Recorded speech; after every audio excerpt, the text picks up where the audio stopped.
You ask Tiger to solve. This deals with linear equations with one unknown. The final result is x equals -2.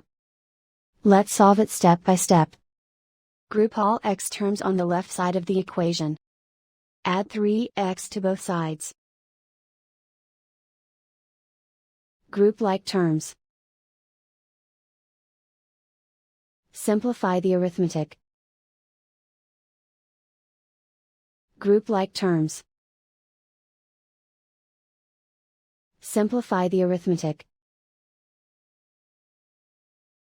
Group all constants on the right side of the equation. Add 10 to both sides. Simplify the arithmetic.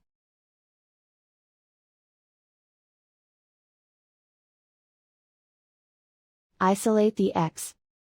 Divide both sides by -2. Cancel out the negatives.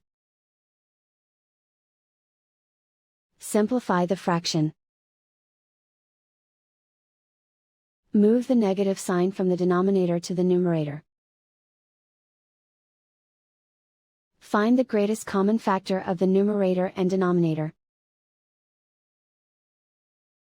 Factor out and cancel the greatest common factor.